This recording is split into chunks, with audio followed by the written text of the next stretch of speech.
Okay, so this is Gamer Talks. I'm BrotherofHavok. And I'm Dan Bale. Daniel! And this is a topic about how older games used to be better with the personal involvement of players. So, yeah. How do you want to start this? This is very rehearsed right now. I just want to warn everyone about the level of rehearsal we did before this. Hours upon hours upon hours of rehearsal. Though we do have some bullet points here. So that's kind of, at least this. We have notes. We have notes. How do you feel about a Dave Chappelle episode? Okay, I'm going to stop right there. Okay, so why older games used to be better because of personal involvement. With the certain games that when a player became involved in the game became, rather than a game, it became the world. Players could actually submerge themselves into the game, and they truly believed, or in some cases at least temporarily believed, that they were actually affecting the world as they were affecting the game. I think the word you're looking for is immersion. Yes, immersion. We completely forgot about a title. Fuck titles. Fuck titles. Alright, Gamer Talks was the title. That's what the title was. Computer person Dave, whoever that is, could you edit out the censor us, please? Not the buzzer, man. That was stupid. Okay, yeah, cut out the rest of that. This is going to be edited out the wazoo. That's what it's going to be. Anyway, so when you had it's going to be more edited than a dubstep. so some of the older games, though, one of the main things as to how it submersed players within the game itself was the gameplay. And I'm thinking about Sonic and Mega Man, some of the old classic games. Mario Brothers, Tetris, crying out loud. Boggle was not one of the ones I'm thinking of. I really believed I was the L block. Yes. I mean, that it was that powerful, man. Yeah, but okay, so anyway, so one of the things about the gameplay that submersed characters was the fact that it was a learn-as-you-play scenario. It wasn't... I'm sorry, not even a learn-as-you-play scenario. It's more of a... It didn't need a tutorial. It didn't need a tutorial. There's no tutorial necessary whatsoever. No.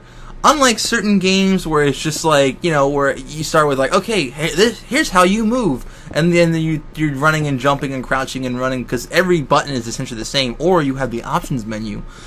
Unlike most games, things like Mega Man or Sonic or... what was one you said? Final Fantasy 1. Or... No, Final Fantasy kind of had a tutorial. But no, what was the other game you were talking about? You were talking about something... Anyway, it doesn't matter. So games like Sonic... Jazz Jackrabbit? Games like Sonic... No, the one you just said like literally 30 seconds ago. Anyway, but games like Sonic and Mega Man, there was no need for a tutorial. Mario, that's what you were talking about. Tetris? Mario! Oh, Mario. Mario! Okay, there was absolutely nothing required... No tutorials required whatsoever. Why? Because if you moved to the left, you couldn't move left. The screen would stop. If you moved to the right, the screen would move. So you had to go right. Then you had some monsters in your way, and you either had to run into them and die, right, or you jumped on them, shot them, or barrel rolled through them with a Sonic roll. Basically, the learning curve was the level design itself was the learning experience.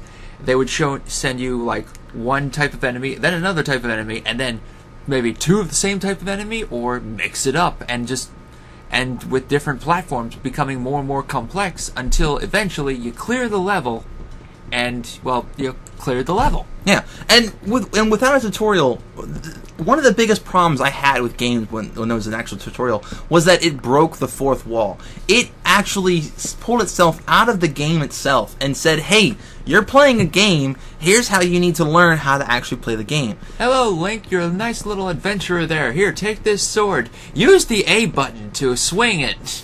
Yeah, or Halo. Please press the E button to eject yourself out of a sitting position. Like, why do I need to do that? Why can't I just hit that jump button and immediately just like get launched out of the seat? Now, Master Chief, you could just use your legs right there to move around. Yeah, we're going to tell you to use the WAS and D keys. Yeah, despite the fact that as soon as I hopped out of the damn seat, I was already running and jumping and crouching and trying to barrel my way through the damn door. Right. It's like every time it's like the tutorial happens, it's like, stop everything. You are having fun with this game? Stop it. Knock it off. Sit down. Listen to the lecture. And I hope you're taking motherfucking notes. Yeah, and as far as that's concerned as well, you're talking about in the more recent games, you have every button on the keyboard used, sometimes used twice in the same with different situations. Like the use button would also be the interact button, would also be the pick up button, would also be the unlock door button, the pull the door button. Whereas in the old days, it was like you had the Mega Man, you had the old NES controller, you had the directional keys, and you had A and B, start and select. That was it. That was all you needed. You had more with less, and it was so much more fun and so much more submersive. Except for if you want to talk about the real old days, you remember the old text adventures, where it's like type in look, or you had to type it. If you wanted to use a spell, you had to remember the exact name of the spell as you typed it in, and all the old text games. Yeah, and that was one of those kind of things where I thought that they weren't as good as others. I'll agree. Yeah, I mean, it's like they had potential. Yeah, it's just kind of one of those things where it's like, you just had more of an annoyance playing the game than actual submersive and enjoyment of the game. It's like, this is what we have to put up with until we invent a mouse or something. Yeah, but another thing as well about why some of the older games are better than the newer games, and one of the things I have to think about is when you play a game and there is no actual character, or the character is limited, like Minecraft or Mario or something like that, where basically, even though there is a character, they're so limited in the dialect and the dialogue and whatever, that you can throw yourself easily in there. One of the best things about some of the older games was you began to say things like, oh, I need to do this. Oh, I need to go ahead and jump to that area up there. Oh, I wonder what's up there in that pipe or on those clouds. Or I wonder what can I do? What can I build in Minecraft? Or what can I do? Yeah, that's the immersion factor. That's the suspension of disbelief that you talk about when you see a sci-fi or fantasy movie or a book. That immersion factor is like, with games like that, it's like you were the character running around the world, as opposed to just being some sort of pervy puppeteer, directing your Sims to dance on each other's graves. Yeah, and it's completely different than, like, say, Assassin's Creed, where you start looking at whatever his name is, Ezio or whatever. You start looking at him and go, oh, well, it's pretty soon he's going to unlock this. I just know it because it's like the other games. Or you start talking about like Final Fantasy, where like in Final Fantasy X, where you had the sphere grid, where you were talking about like, okay, well, I need to grind some of these matches. There's that I part, but then you get to the part so Titus can go ahead and use the sphere grids and unlock some of these other abilities, right? Or one of the other characters or something like that. It really became a pretty serious issue for me when you literally started thinking about things of, you're not in the game, you're not part of the game. Or like when you were playing like the Hulk, some of the Hulk games where it's just like, oh man, look at that, he smashed up that tank, something good. Some of those were pretty awesome. Some of those were pretty awesome, but they had absolutely no staying power. Right. They did not want to continue. It almost seemed like they didn't want to be continued to play. It was one of those things like, look what we can do in a sort of like, I brought a dead mouse from a cat brought a dead mouse to the doorstep kind of thing. It just didn't it didn't click with me. Okay. Fair enough. Yeah. But it's like the concept of, and then like nowadays it's like, you play through the level to get to the reward of the cutscene at the end of the level, and it was kind of there in the old days with like JRPGs or RPGs in general. You had like narrative style heavy games, but those games were rarer than they are today. Like today, it's like, even Call of Duty, I have to get through this level so that I can see the next 10 seconds of Kevin Spacey. Yeah, oh my god, he's evil and he's gonna launch a giant stick from space and kill things with it. Oh my god! I mean, if they really wanted the PMC to be evil to be a major plot twist, then maybe they shouldn't have gotten Kevin fucking Spacey, because he's always the evil bad guy. Every role he does. Well, he's not always evil. Many times he's neutral. It's like, how very neutral of you. No, Well, he had a couple roles where he got an award, some sort of Emmy award or something like that for best actor, and it was, I think he was playing like some McDonald's manager or something. But it doesn't matter anyway. But Kevin Spacey, like I just keep finding that funny. Oh, he's evil in this. Was it Ghosts or was it Modern Warfare? Oh, he's evil in Modern Warfare. Advanced Warfare. Advanced Warfare. He's evil. Modern Warfare. He's evil in Advanced Warfare. Oh, that's great. What was his last major role? He was the vice president in the TV show House of Cards, and I find that hilarious. He went from vice president to evil. That happens too often. Sort of. You bring it into the office with you. You bring it out. You Yeah. bring it in, you bring it out. Whatever. What you take out what you brought in, the kind of thing scenario. Yeah.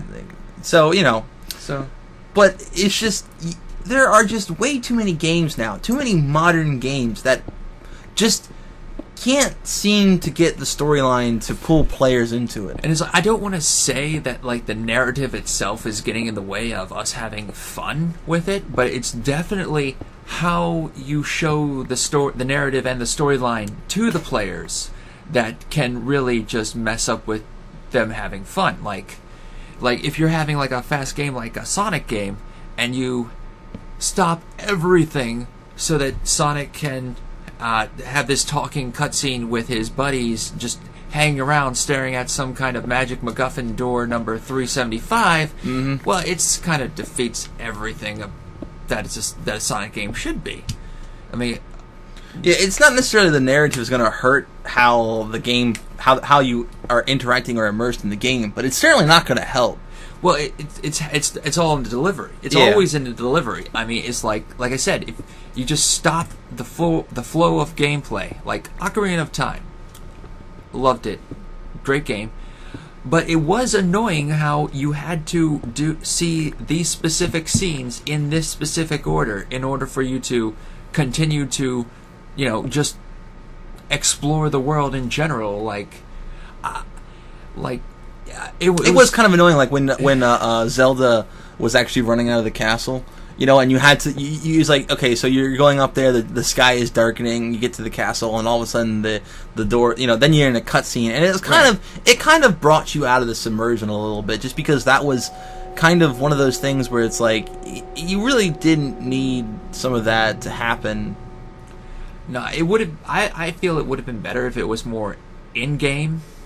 But I didn't mind that particular cutscene. But it's like when you had to meet Zelda before you could get into the Death Mountain and meet the Dodongos and whatnot. And it's like, where the hell did the Dodongos come from in the first place? Why the hell did they close off the damn passage to the volcano? That made absolutely no sense. There's a lone guard, and I mean, we can sneak into a castle, but apparently we can't sneak over a fence to get into a volcano. Yeah, that erupting volcano had better security on it than the Royal Palace. I mean, that's Jeez. That was a little story breaking and submersive breaking for me. And how complex was the security at the thieves at the desert place, the Amazonian thief, whatever? What were they called? The bandits or whatever. Yeah, the chicks or the whatever. There's some guys in there too, but no, yeah, it was just that had far more security than the castle. Yeah, it really did. It really did. It was far more challenging, and they could have brought anyway. But getting off topic here. But some of the older games literally just had a better personal involvement. It got the players more involved and more interested in what the storyline was going to be, and at the same time, they were far more into the game. Like they were in the game rather than they're playing the game. They were in the game. And some of the first-person shooters still kind of have that, but that's only because it's first person. You feel like you are this player. There's no actual character. But the second you get like Call of Duty, where you break first person to see a cutscene in third person, then you start getting some issues. I mean, or it's more than that. It's like also it's you fight down one corridor to get to the end of the corridor, and then there's this shooting gallery segment. Yeah. And then it's just rinse and repeat over and over again. Advanced Warfare mixes it up a lot. I mean, It does do some things better, but that's only because it's not Infinity Ward. It would have been so much better if they had released this at about the same time as they had released Black Ops 2, or instead of Ghosts. Or if they had done it before Black Ops. Or if they had done it before Black Ops. But it's like, what's different between Advanced Warfare and the original Call of Duty? Remember the original Call of Duty? There was no cutscene. It was all first person. You had other characters speaking directly at you.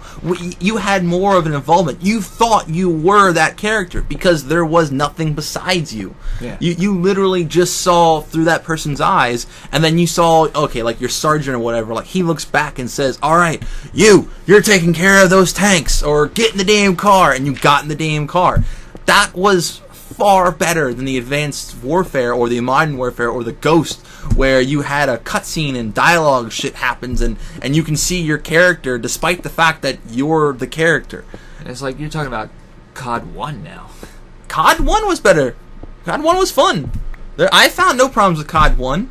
I mean, it was, back in, what was it, World War I or World War II? No, World War II, right?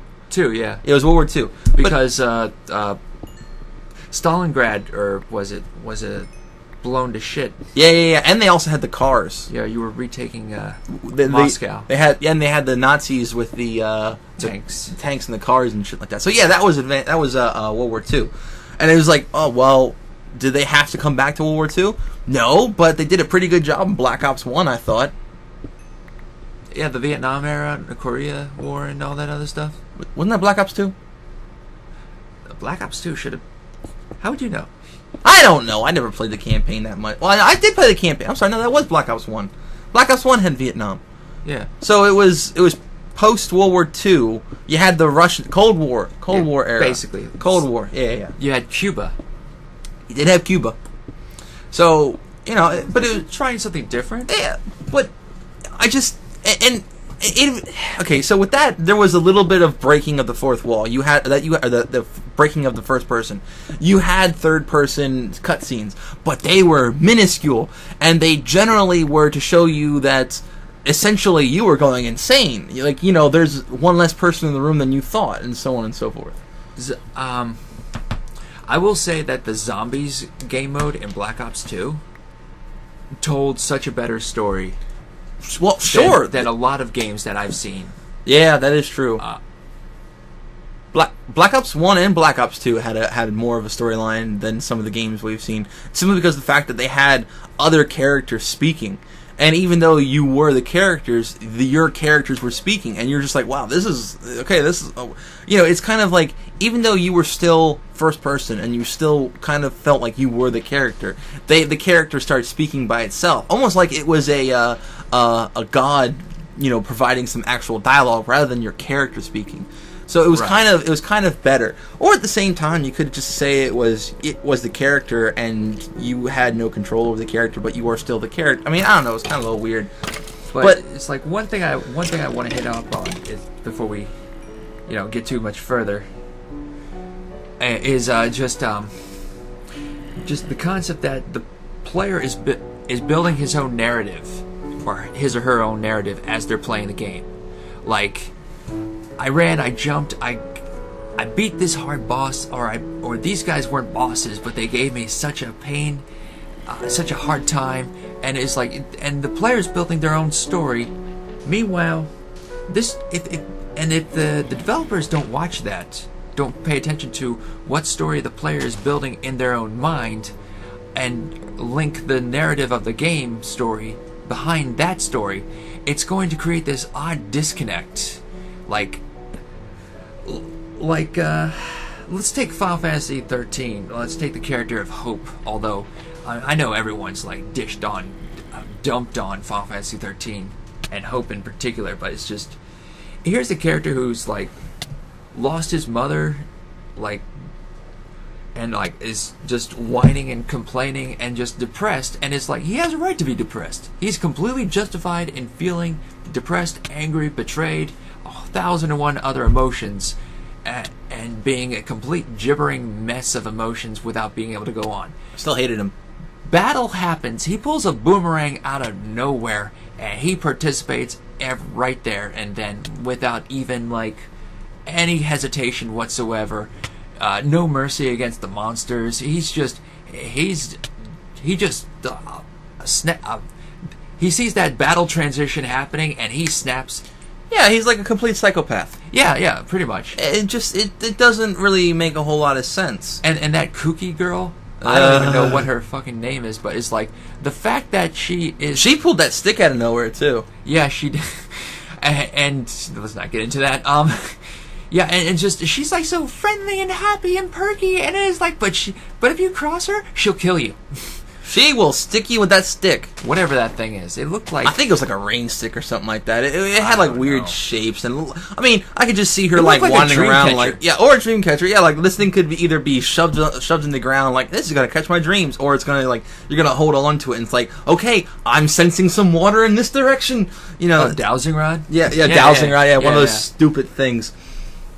But one of the major things about some of the you said the character narratives is just the fact that even though the characters are having their own narrative, the fact that you're supposed to be these characters sometimes gets, I think, missed by developers.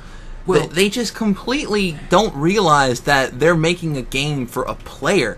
And even though they're trying to develop a story, one thing they have to do is create a character or create a situation in which a player can completely get behind, which a player can relate to a character. Well, I mean, somewhat. Yeah, somewhat. I mean, there is something to say in a role-playing game that you are trying to play the role of someone that's maybe outside of your comfort zone or outside of your experience. And it looks like I'm just not being picked up anymore. Well, you're just kind of leaning a bit far away. Am I? Yeah. You should probably get a little closer to the microphone. That way I don't have to edit this stuff out. Okay. You don't have to... I mean, it's a stereo thing, so it should still hear you. But the problem is if you just kind of... If you keep leaning back, eventually you're just going to get out of the microphone and it's not going to pick you up at all. But I'm like right here, and it's still not picking me up. Okay, like, what if I go right here? It's the amount of depth of your voice. It's also picking... It's picking up the sounds out of your chest, so it's kind of like when you have kind of that less vibrating voice in your body, it doesn't pick up. But we're getting off topic again. Okay, so what was I talking about? You were talking about, I don't know. What were you talking about? What? Okay, no, you said that you need to be more related to. The developers need to relate the characters, have the characters be more relatable. Right, and I was saying, yeah, that's true. Not always. Like, you can have the character that you just insert yourself behind. Like, you know, people do play MMOs and like create a character that looks pretty much like they do in real life, and kind of give them the same values to be kind of like an alter ego in the world. But it's like you can also say that, well, this character is in a completely different world, so you're not going to be able to relate to them. Like, how much could you really relate to a character who lives in a world where they ride giant chickens to work, or just... Okay, well, first off, they're talking about MMO characters. MMO characters are cookie cutter. I know, but they're cookie cutter. They have almost no character, even though the story has some sort of narrative and a character to itself. Yeah, that's been a major failing in MMOs for the longest time. Also, it's just that they're not characters as much as they are robotic puppets with stats and figures that represent... Yeah, but that could be a good thing in some cases, because you could have a 100% I relate to this character. Why? Because you are the character. As far as the narrative of that character goes, you are it. If there's anything else, it doesn't exist. Now, at the same time, if you have a character that's just that all it does is do some missions and whatever, then there is no relation, because eventually all it is a grind, and you pull yourself out of the game and you find yourself seeing it as a game as what it is. Yeah, your character becomes less a heroic knight on an adventure to save the land from the chaos that is created by the mobs, and more like, okay, well, I'm just operating robot adventure type 917 as he farms whatever these weird looking things are again. Or like in Borderlands, where it's like, hey, I need to kill this boss over and over again so that I can get that small percent rare drop of a unique item that has a specific effect and whatever. Then it's just like, well, there's no actual relation to the character. You are playing a game. You are grinding a single spot to get something out of it in return. Right, and it's like, I do maintain that grinding can be done sort of well, but at the same time, it's like make it enjoyable, make it engaging. Don't make it just like a mind-numbing experience. I mean, you can. There's a lot to be said for the act of abnegation, where you just get home. It's been a hard day, and you don't want to think about what you're doing. You don't want to really be engaged. You just want to get on and grind some levels or whatnot. And there is something to be said for that. But it's like, just have that as an option. Yeah. Have the grind as an option. Yeah. Whereas it's like, if you wanted to be really engaged, if you didn't want to be engaged, you can take this. If you wanted to be engaged, you can take the other more engaging route. I mean, it's all about letting the player have fun, engaging them, as opposed to just sort of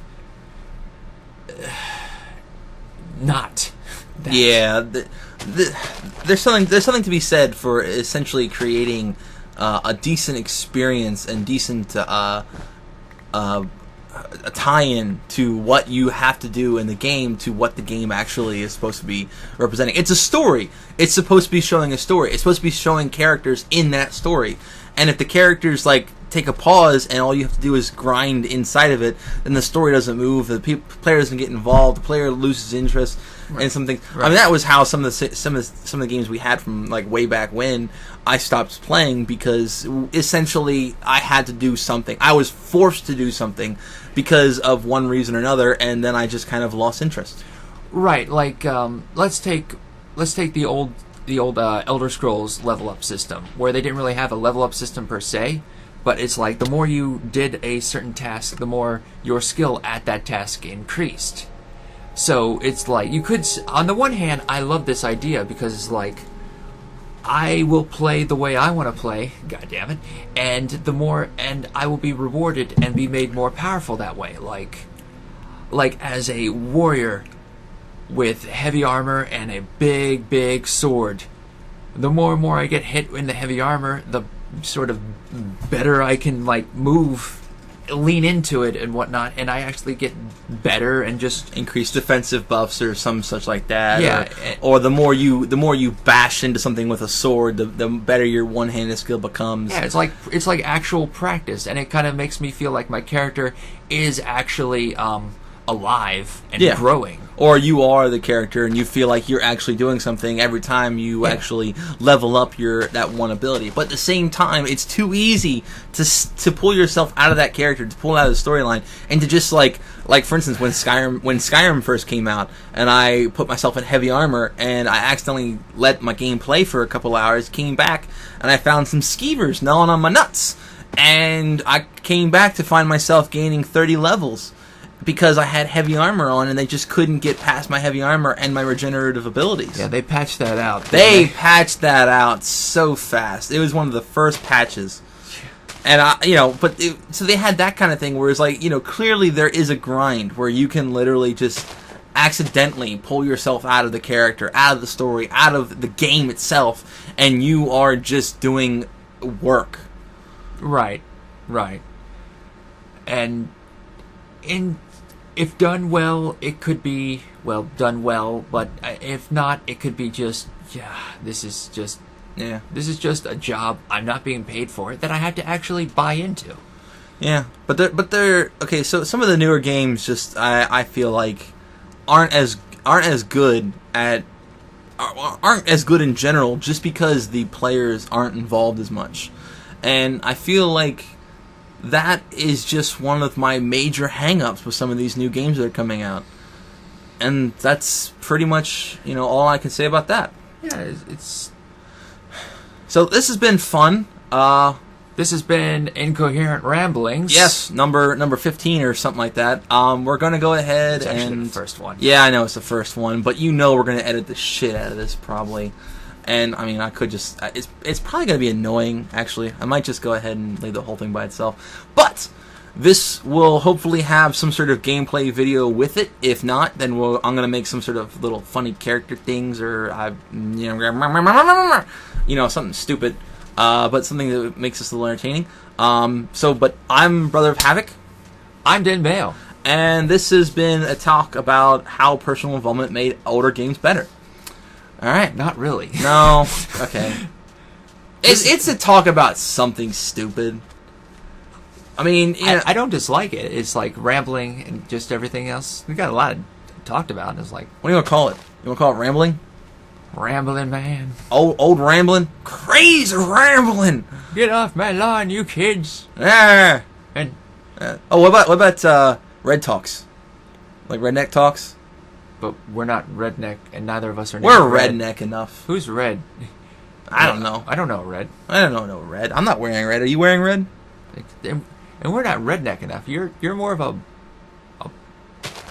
a whiter black person. With your fried chicken and your watermelon loving. The Kool-Aid and the hot sauce and the cheese and all my cooking, all my soul food. Now, I'm more like a pale vampire, though. I got kind of like a blue underneath my skin kind of thing. I don't know. Anyway, you should probably stop the recording yeah, now. So thanks for watching. Thanks for listening to us be stupid for about half hour. And what is wrong with you? Enjoy the show. Damn, man.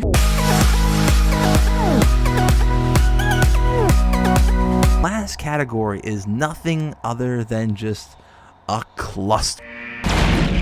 Oh, I'm being shot at. No, don't shoot at me. Just die.